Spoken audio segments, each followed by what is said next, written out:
안녕하세요. 행복씨앗입니다. 오늘도 시장을 정리하면서 하루를 마무리하는 시간을 가져볼 겁니다. 오늘은 시장 수급과 더불어서 오전에 여러분들께 인공지능, 로봇, 기술 발전, 그리고 투자, 이런 이야기를 좀 했었잖아요. 그 연장선상에서 이야기를 좀 할까 합니다. 중요한 이야기이기 때문에 간단하게나마 특강으로도 준비를 좀 했습니다. 일단 오늘 우리 시장 수급을 살펴보면은 어중간했습니다. 코스피는 0.69% 하락 마감했고, 그리고 코스닥은 0.01% 강보합 마감이 됐습니다. 시장이 이렇게 어중간하게 흘러가는 것은 바로 미국 시간으로 14일이면 미국의 1월 소비자 물가 지수가 발표가 됩니다. 시장에서는 이미 6.2% 지난번보다 더 떨어지지 않을까 이렇게 예상을 하고 있는데, 여기 어떻게 되는가에 따라서 또 시장 움직임이 정해질 수가 있어요. 그래서 좀 관망하는 그런 분위기입니다. 그런 가운데서도 이 외국인 투자자들은 오늘 코스피 그리고 코스닥 순매수를 했죠. 외국인들이 최근에 물량을 모아가는 종목들이 있잖아요. 우리는 계속 관심을 가지고 살펴봐야 됩니다. 자, 일단 좀 더 시장 주요 종목은 좀 더 살펴보기로 하고, 오전에 이야기했던 거 좀 더 해보도록 합시다. 오전에 이 로봇 관련 기사, 여러분들도 최근에 챗봇이라고 아시죠? 챗 GPT라고 해서 그게 흥행몰이를 하고 있습니다. 그렇게 되다 보니까 다른 어느 때보다 다시 이 인공지능에 대해서 또 로봇에 대해서 관심을 많이 가지고 있는 그런 상황인데, 이 로봇이 이렇게 점점 사람들의 일자리를 대체해 가고 있습니다. 그래서 관련해서 저도 관심을 좀 가지고, 이게 2019년도 한 7월경에 여러분들께 좀 소개해 드렸는데, 제가 지은 거는 아니고, 영국의 옥스포드 이코노미라고 한 데서 보고서를 하나 만들었습니다. 저도 쭉 내용을 읽어보니까, 참 시사하는 바가 많아서 여러분들께 좀 소개를 그때 해드렸었죠. 그때 우리 한국은 다른 나라보다 제조업 비중이 크고, 또 로봇 대체될 어떤 여지가 훨씬 더 많은 그런 국가이다. 이렇게 저기서 분석을 했거든요. 똑똑한 사람들이 많이 있습니다. 투자를 잘 하기 위해서는 그런 정보를 보고서 투자의 활용도 좀 할 수 있어야 되겠죠. 일단 그와 관련해서 여러분들께 좀 소개해드렸던 내용 중에 하나가, 지금 이렇게 빨간색으로 그리고 붉은색 계열로 표시된 이런 지역은 향후 로봇이 사람을 대체하는 그런 이제 환경이 조성이 될 거다. 그러면은 사람이 많이 필요 없다 이 말이에요. 그러면은 제가 저럴 때 여러분들께 말씀드린 게, 인구가 저기는 빠져나갈 수밖에 없는 지역이라서 저쪽에 부동산을 보유하신 분들께서, 그때 당시 2019년이죠. 저축에 부동산을 많이 보유하신 분들께서는 부동산을 갖다가 이제 정리하는 게 맞다, 이런 말씀을 좀 드렸습니다. 실제 여러분들께서 정리를 하셨는지 모르겠어요. 물론 저뿐만 아니라 부동산을 좀 정리해야 되는 지역들이 좀 있죠. 학교 부근도 그렇고요. 또 그리고 특히 대학교, 지금 대학교도 문 닫아야 될 곳이 엄청 많습니다. 그쪽도 기회가 있을 때 빨리빨리 정리하고 다른 쪽으로 옮겨가는 게 맞습니다. 이런 식으로 해서 여러 가지 투자 정보를 보고 향후 우리가 투자가 어떻게 진행이 될 것인가, 그렇게 판단하는 것은 상당히 중요한 일들이고, 그래서 여러분들께 이제 가끔 이렇게 소개를 해드리기는 하죠. 그래서 오늘도 여러분들께 로봇에 대해서 최근에 이렇게 이슈가 되고 있으니까 잠시 말씀을 좀 드렸는데, 관련해서 우리가 이제 좀 더 생각해 봐야 될 부분이 있어요. 지금 말씀드린 거는 굉장히 중요한 이야기입니다. 여러분들 예전에 물류센터 보셨죠? 지금 우리가 보는, 그러니까 지금 물류센터 보면은 이랬잖아요. 물건을 갖다가 산더미처럼 이렇게 쌓아놓고서 사람들이 일일이 이렇게 분류를 하는 그런 작업을 했었다니까. 이 작업이 굉장히 고된 작업이잖아요. 그렇게 되다 보니까 과로로 저쪽에 숨졌다, 이런 안타까운 그런 기사들도 여러분들 많이 보셨을 겁니다. 그래서 사람들이 가서 처우를 개선해 달라고 데모도 하고 많이 그랬잖아요. 그 이후에 이제 기업이 어떤 식으로 바뀌어 버렸느냐, 지금 이렇게 바뀌어 버렸습니다. 사람을 좀처럼 찾아보기가 힘들죠. 로봇이 직접 이렇게 다 다니면서 물류를 분류하고 있습니다. 아직도 사람이 있는 데가 있습니다만은 점점 이런 식으로 대체가 돼 가겠죠. 자, 이걸 보고서 여러분들은 투자 관련해서는 오전 시황을 통해서 말씀드렸기 때문에 그거 좀 참고하시면 되겠지만은, 저 멀리 보는 저 안목을 좀 길러야 됩니다. 그리고 앞으로 우리 앞에 어떤 일이 닥칠 것인가, 이것에 대해서 좀 생각을 해봐야 돼요. 자, 관련해서 우리가 참고할 만한 게 하나 있습니다. 여러분들 유명한 헨리 포드라고 아시죠? 이 사람이 왜 유명해졌습니까? 이 사람이 만든 게 바로 이 컨베이어 벨트입니다. 컨베이어 벨트가 쭉 움직이면서 자동차를 갖다가 대량으로 생산을 하게 됐잖아요. 저때가 언제냐면은 1913년도입니다. 그 이전에는 뭐 이런 거 만들 때 수작업으로 일일이 했기 때문에 많은 사람들이 참 노동을 갖다 해야 자동차 한 대가 만들어지고 뭐 그랬었죠.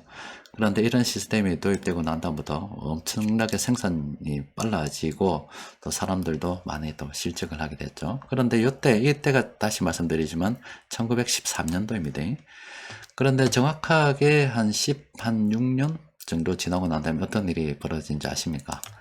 바로 1929년도 미국 대공황이 벌어졌습니다. 사람들이 직업을 다 잃어가지고 실직자들 못 먹고 살겠다 하고 거리를 뛰어나오고 실제 이때 이 위기가 1929년부터 거의 한 10년간 진행이 되고 그 이후에 뭐 케인즈 사상이 다시 대두가 되면서 그 각광을 받기 시작하면서 위기 극복을 위한 여러 가지 일들이 있었죠. 그러니까 제가 여러분들께 말씀드리고 싶은 것은 지금 우리 택배 노동자들 앞서 본 그 물류 사진 있잖아요. 물류 보셨죠? 그때 예전에 사람들이 많이 분류하던 그런 시대에서 지금 빠르게 지금 로봇이 대체하고 있습니다. 그러면은 저 물류 현장에 있던 분류 현장에 있던 그 수많은 사람들은 다 어디로 갔겠습니까? 어딘가로 가셨겠죠. 또 이뿐만이 아니라 여러분들이 있는 여러 가지 현장에서 점점 이 로봇이 사람의 일자리를 대신하게 되는 일들이 많아질 겁니다. 그러면은 상품은 사람의 도움이 없이도 생산이 되겠죠. 그럼 사람들은 어디로 갑니까?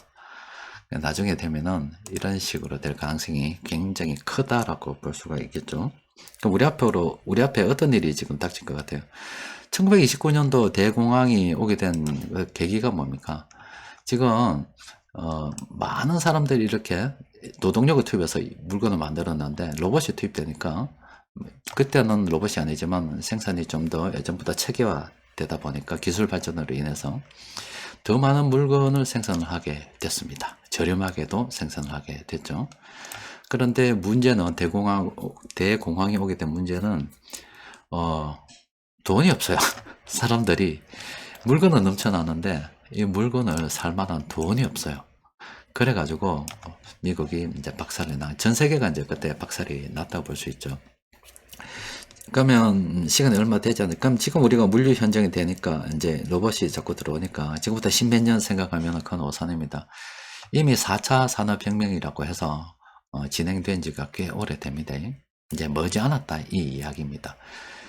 점점 사람들이 일할 자리가 없죠. 그러니까 여러분들이 자녀에게 공부 열심히 해라 하면서 예전에 여러분들이 자랐던 어떤 그 방식대로 자녀에게 조언을 해준다 그러면 자칫 잘못하면은 자녀 인생 망치는 게 됩니다. 그리고 또 우리 앞에는 지금 두 가지 기회가 있어요. 하나는 뭐 오전에 말씀드린 것처럼 늘 말씀드린 것처럼 투자에 대한 기회가 있습니다. 점점 사람들이 우리가 기업에서 사람을 쓴다는 것은 이 고정비가 나간다는 것입니다. 그런데 사람을 쓰다 보면 여러 가지 규제로 인해서 참 사람 쓰기가 까다롭죠. 특히 우리나라 같은 경우는 규제가 상당히 많은 그런 나라에 속합니다. 얼마나 많든지 최근 뉴스에 보면은 한국은 안 된다. 그래서 한국보다 차라리 중국이 낫다고 해서 중국으로 또 가는 기업들도 있어요.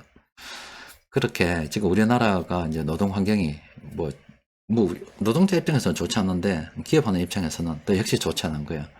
그렇다 보니까 자꾸 로봇으로 대체되죠. 그러면은 기업의 입장에서는 이윤이 늘어납니다.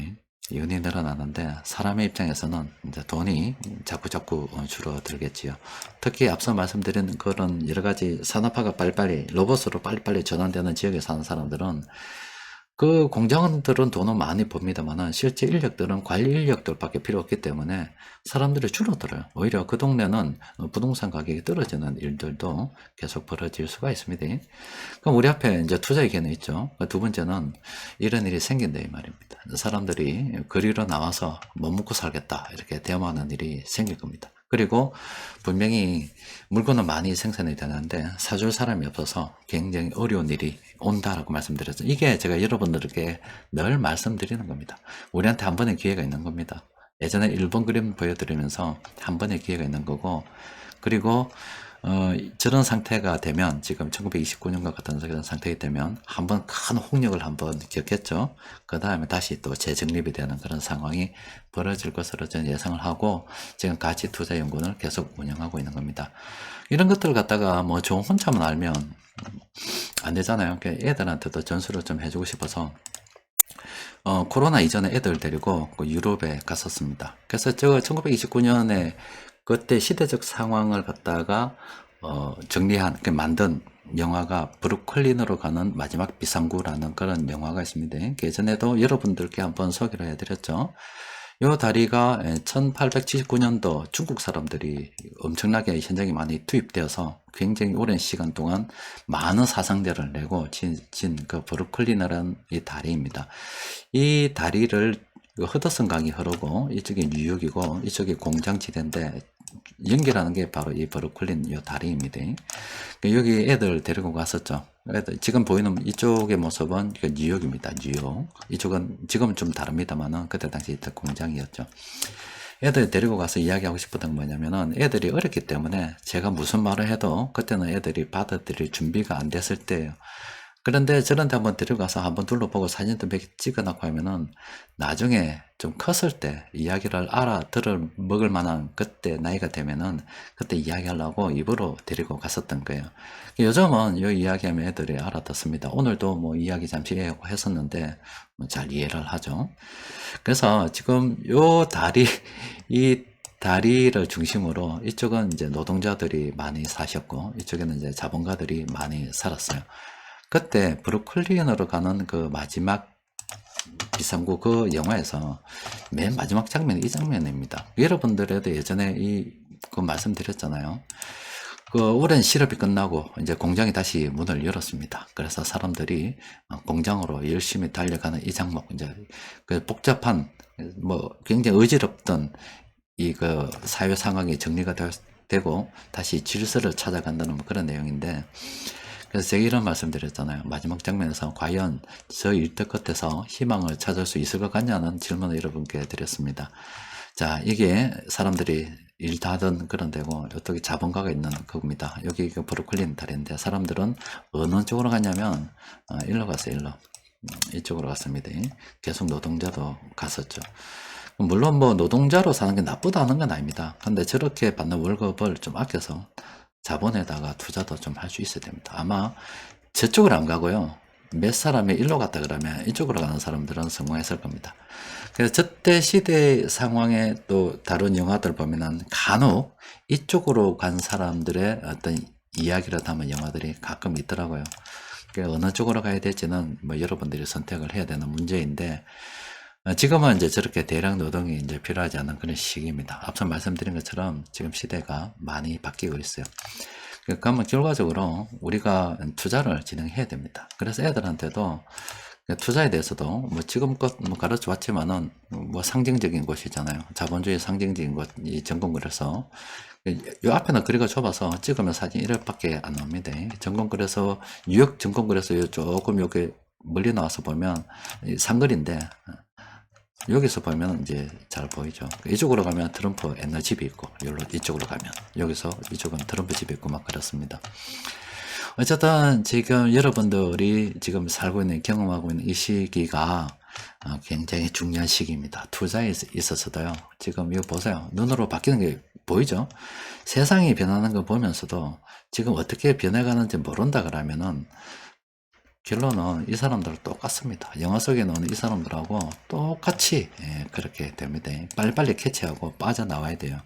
제가 여러분들께 빠져나오는 방법에 대해서도 자꾸 이야기하고 있는 게 가치투자연구원에서 그동안 이야기를 했던 거고, 그러면 물류센터가 이렇게 바뀌는 거 보면은 정신을 바짝 차려야죠. 그러면은 어떻게 대처를 해야 될 것인가에 대해서는 찾아보면 됩니다. 역사를 찾아보면은 있습니다. 포드 컨베이어 벨트 만든 거하고 지금 물류가 자동화 되는 거 비슷하다고 보시면 돼요. 그때 이후로 살 사람이 없어서 이 대공황이 터지고, 말이 대공황이죠. 저때 굶어 죽은 사람 많습니다. 저때 안전하게 가족을 지키고 삶을 보존하려 그러면 제가 다른 거 없습니다. 뭐 얍삽하게 뭐 그게 아니라 한 번 태어나서 사는 인생인데 제 개인적으로는 왜 하필이면 이때네 이 말이야. 내가 젊어서 지금 이제 50이에요. 그런데 좀 더 있으면 이런 일이 생길 건데 그때 되면 차라리 내가 20대나 이럴 때, 뭐 10대나 이럴 때 일이 생기면 앞으로 살 날이 있기 때문에 뭔가 극복을 해 나갈 수가 있을 건데 이제는 이거야 이거 내가 이제 힘이 좀 빠졌을 때 이런 일이 생기면 대비를 안 해놔면 인생이 엉망된다 이 말이에요. 나는 다른 거 없어요. 그냥 행복하게 살기 위해서 그냥 공부를 하는 겁니다. 그리고 우리 애들도 가르치는 이유는 애들이 한참 성장해서 이제 사회에 나가가지고 뭔가 할 건데 이런 일이 생기면 자칫 잘못하면 인생이 통째로 망쳐질 수도 있기 때문에 그에 대비한 차원에서 이렇게 가르치는 거예요. 그런데 이런 이야기를 백나라 해봐도 세상을 항상 삐딱하게 보는 사람들이 굉장히 많이 있습니다. 이런 일에 대해서는 한 번도 생각해 본 적이 없기 때문에 들어도 머리 아프기 때문에 들으려고 하지 않는 사람들도 엄청 많아요. 그래서 가치투자연구원에서 여러분들한테 이런 이야기를 해드린 이유는 다 데리고 가지는 못하겠더라. 대단한 이념 가지고 아직까지도 목숨 걸고 싸운 사람들 많고 뭐 이쪽 저쪽 그리고 뭐 이런 거 생각할 예조차도 없는 사람들도 많고 생각이 없이 사는 사람들이 많기 때문에 다 데리고 갈 수는 없겠더라. 내 나름대로는 최선을 다해봤고 지금도 제 글을 인터넷에서 누구나 다 볼 수 있지만은 아무도 그런 생각 안 하더라. 그래서 가치투자연구원에서 함께 하시는 분들이라도 좀 데리고 빠져나와야 되겠다. 저는 좀 벗어나서 살 수 있는 방법에 대해서 생각해 봐야 되겠다. 그래서 이런 이야기를 계속 하고 있는 겁니다. 14년째 지금 열심히 달리고 있습니다. 그리고 나는 뭐 충분한 돈을 모으지 못했다. 그러면은 그때 여러분들에게 또 해결 방법에 대해서 말씀을 드렸죠. 그래도 포기하지 마라.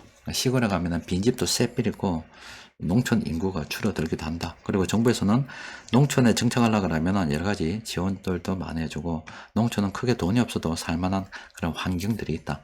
근데 완전 깡촌으로 들어가는 게 아니라 대도시 인근의 농촌들도 제법 있습니다.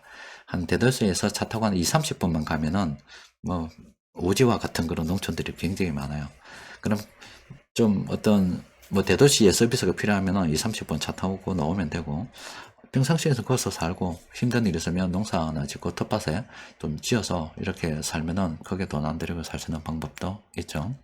하여튼 이런저런 생존에 대해서 심각하게 고민해 봐야 됩니다. 투자에 대해서도 고민해 봐야 될 시기고 굉장히 좋은 시기입니다. 또 그리고 우리 생존에 대해서도 한번 고민을 좀 해봐야 되고 또 자녀에게 이 시대가 이렇게 변하는지 모르고 여러분들이 1970년대 80년대 그 교육받았던 90년대 그런 교육받았던 그 경험을 가지고서 자녀에게 어설프게 뭐 직업에 대한 선택이라든지 조언을 갖다가 대충 하게 되면 나의 나름대로는 잘 한다고 했지만 오히려 안 하는 이도 못하는 그런 결과를 초래할 수도 있습니다. 자녀에게도 조언을 잘 해줘야 합니다. 자, 하여튼 뭐 그런 이야기 또 뭐 카페에서 기회 되면 자주 해드리겠습니다. 자, 오늘 시장 수급을 들여다보면은 뭐 관망하는 분위기 속에서도 외국인들이 이렇게 좀 매선 종목들 좀 있죠. 그래서 공통적으로 이렇게 매선 종목들 보니까 7개 종목이 됩니다. 오늘은 이야기 좀 길어서 종목은 몇 종목 안 되면 살펴봐야 되겠지만은 뭐 플래너의 도움을 좀 받읍시다. 보니까 이 메디톡스 하나만 우리가 관심을 가져야 된다 표시가 되어 있는데 메디톡스는 장기적 관점에서 아직 뭐 기회가 있어요. 근데 가장 최근에는 10월과 11월 사이에 상승 반전 요거 우리가 관심을 가져야 됩니다. 요때 집중적으로 분석이 됐죠. 요때 긍정적인 생각을 했었어야 됩니다. 그런데 지금 올랐다고 해서 이때 비해 이때 10만 원이 있죠. 17만 원이 넘는데 한 70% 이상 지금 올랐다 아닙니까? 그러면 지금 관심을 가져야 되겠어요? 그럼 좀 기다려야 됩니다. 기다려야 됩니다. 내려오도록 기다리고 안 내려오면 나눠버렸어요. 방법이 없습니다. 이미 차는 빠이빠이 한 겁니다. 그리고 변곡점 지표를 통해서 살펴보니까 지금 자 CJ 요 종목은 좀 조심해야 돼요. 단기적으로 많이 올랐잖아요. 그런데 이 종목은 단기 투자 병행 가능한 그런 상태이기 때문에 관심 종목으로 등록할 필요는 있겠습니다. 자, 오늘은 뭐 로봇 인공지능 최근에 그런 이야기들이 많아서 예전에 카페에 한 이야기들도 있고 뭐 간단하게 의견을 좀 알려드렸는데, 세상은 그렇습니다. 똑바로 하고 앞으로 어떻게 될 거니까 대비하고 살자라고 이야기해줘도, 심지어 우리 카페에서도 앞으로 이렇게 로봇이 일자리를 대체하고 우리 한국은 내가 분석한 게 아닙니다. 똑똑한 놈들이 분석해보니까 다른 어떤 나라보다 로봇 대체 속도가 빠른 나라가 우리 한국이다. 그리고 로봇이 대체되는 거는 제조업이 있는 지역이기 때문에 이런 지역들 지금 굉장히 위험하다. 이런 지역들에 만약에 내가 부동산이 있다 그러면은 빨리 정리하는 게 낫다. 그러니까 이게 2019년이잖아요. 그러니까 2019년 이후에 잠시 부동산에 우리가 반짝하던 시기가 있었죠. 반짝하던 시기가 있었다 아닙니까? 그때 사실은 정리가 나왔어야 되죠. 근데 이런 이야기를 해도 무슨 이야기인지 모르고 감을 못 잡으면 정리가 안 됩니다. 그래도 알아듣는 사람들이 한둘씩 있어요. 그런 사람이라도 건져내야 될 거 아닙니까? 뭐 나도 행복하게 살고 어차피 투자를 잘 하려 그러면 이 흐름에 대해서도 좀 이해도 좀 해야 되는 거고 그래서 하는 건데 이왕 공부한 거 혼자만 알고 있기는 좀 그렇잖아요. 그래서 사람들한테 이래저래 이야기를 해줬는데 이런 이야기를 해줘도 받아들이시는 분이 있고 안 받아들이시는 분들이 있고요. 또 어떤 사람들은 그냥 아무 생각 없이 워낙 정신병자들이 많고 이념에 어떤 뭐라 해야 되나 좀 악감정이 세뇌가 많이 된 것 같습니다. 세뇌가. 그래서 그 세뇌라는 게 참 무시를 못하는 게 생각해 보세요. 어릴 때 태어나자마자 초등학교 들어가기 전까지 이게 교육을 받습니다. 그리고 초등학교 들어가서 6년, 중학교 3년, 고등학교 3년, 대학 4년을 거의 한 20년이 넘는 기간 동안을 어떤 교육을 받냐면 노동자에 대한 교육을 받습니다. 노동자. 어떻게 노동자로 살아라는 교육을 받아요. 노동자가 나쁘다는 게 아니고요. 겸해야 됩니다. 노동에 대한 돈이 없기 때문에 노동을 팔아서 아니면 지식을 팔아서 돈을 벌어야 되지만 그게 영원할 수 없다는 걸 알고 플러스 알파 다른 걸 같이 준비를 해가는 이런 시스템이 돼야 되는데 이 사회는 오직 노동에 대한 이야기만 하고 있습니다. 근데 그럼 노동이 끝나고 난 다음에는 국가가 그걸 보장해 주냐? 그게 아니다 이 말입니다. 그렇게 되다 보니까 얘들이 나중에 노후가 불안한 거예요. 내가 노동이 끝난 이유가 불안하다 이 말입니다.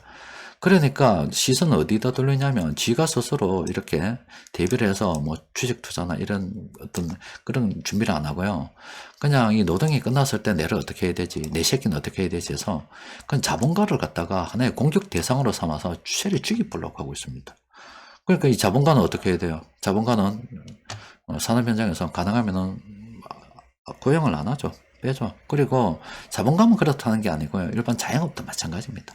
자꾸 사람들 착각하는 게 뭐냐면은 자기가 직장을 오게 되면 자영업을 하게 되면 지도 자본가가 된다고. 왜냐면 직원을 고용하는 입장이기 때문에. 그래서 지가 노동운동할 때 이제 사회에 대해서 뭔가 이거 해달라 저걸 해달라고 했던 게 오히려 자기 족쇄를 탁 잡아버린다. 그러니까 이제 지도 못하겠거든. 그러니까 1인 기업들이 엄청 많아요. 1인 자영업자 1인. 그러니까 말만 사장이지 지가 직원하고 다는 그런 자영업자들이 엄청 많이 양산이 되어 있습니다. 그게 어떻게 왜 이렇게 됐겠어요? 이게 좀 균형을 맞춰가야 되는데 어릴 때부터 이렇게 세뇌를 받다 보면 이게 또 이렇게 학창 시절에 이렇게 세뇌를 받고 평생을 이렇게 살다 보면 대가리가 굳어버려 가지고요 안 돌아갑니다. 이제 망가지게 되는 거죠. 우리가 북한 사람들 생각하면은 와, 저 아들이 김정은이 보면 눈물 흘리고 막 하는 거 물론 연기한다 생각할 수도 있겠지만은 어린이들은 진심일 수도 있다고요. 그게 보고 우리는 이상하게 생각하죠. 저 아들이 미쳤나 생각하잖아요. 북한 애들 보면 뭐 수령님 만나면 막 울고 뭐 하는 거 미쳤나 싶죠 우리는. 근데 죽한테는 지극히 정상이라니까. 다른 말로 이야기하면 우리가 지금 현재 살아가는 모습을 저 외국에서 우리 한국 사람들을 보면 저 새끼들이 미쳤나 싶어 본다니까. 그게 세뇌의 힘입니다. 여러분들도 세뇌된 사람들이고 여러분들 자녀도 세뇌를 시키면서 키우고 있지 않는지도 좀 생각해 봐야 되고 제가 여러분들께 뭐 가치 투자 연구를 통해서 10년 넘게 지금 14년째 15년째 접었던지 몰라도 이런 이야기를 계속 하고 있는 거는 이 세뇌로부터 탈출을 해라 이겁니다. 탈출해야 된다. 그 이야기를 계속하고 있는 겁니다. 앞으로도 이 관련해서 뭐 정리를 좀 해드리겠습니다. 살아남아야 될 거 아니겠습니까? 자, 이상입니다.